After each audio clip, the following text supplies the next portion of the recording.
So we've added a little commentary here and there to point a few things out, but for the most part, these all speak for themselves. The one thing we do want to note, though, specifically is that these are all scrubbed through very, very slowly. So just keep in mind that to the naked eye, these things are imperceptible.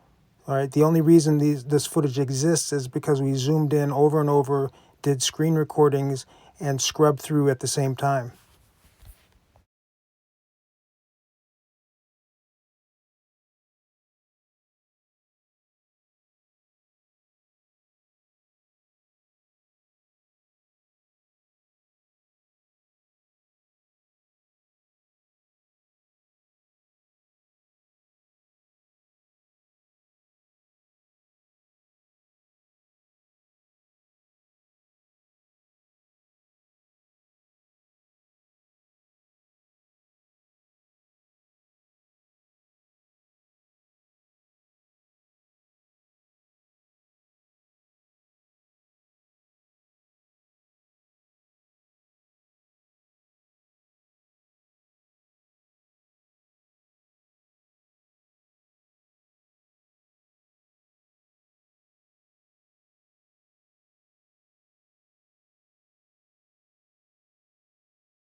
So this one, we had to modify its presentation a bit just because it was so fast and the colors are actually pretty vibrant.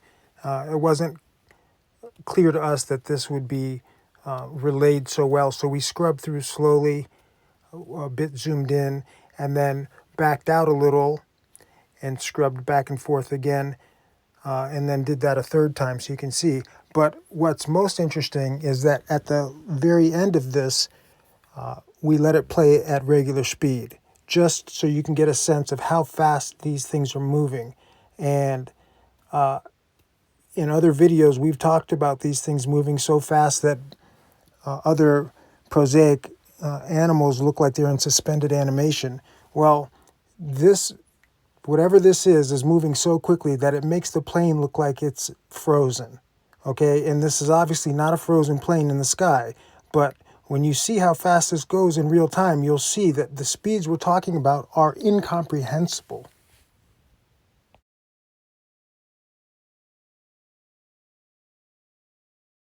Now this one presents sort of like a 2-for-1 because in the beginning you see it shoots across from top left to toward the middle, but what it did is it actually went out of screen, looped around, and then came back from the bottom right corner, and that's where you'll see it, and then it shoots up through the plane and through the exhaust stream.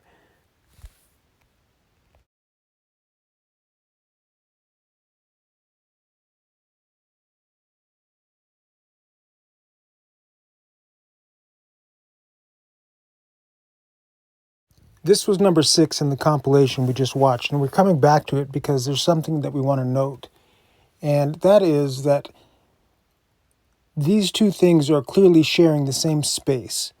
If one were in the foreground and the other were in the background, then there would be no evidence that one was trying to actively avoid the other. They would have no spatial relationship whatsoever. So to us, this is very strong evidence that, contrary to what some people believe, these are not bugs and birds in the foreground that just happen to be coming across the camera while we are recording aircraft in our skies. To the contrary, this thing avoided the airplane and even went up, stopped, looked back down, and then continued. So we want to end with this, which is obviously not our footage and has been widely seen all over the world. But the reason we're including it here is because we essentially think that we are capturing from the ground incidents that look like this from the sky. It cannot be pure coincidence that aviators are beginning to capture footage of these incidents while at the same time, from a ground level, we are also capturing these flybys. Thanks for your time. Much appreciated.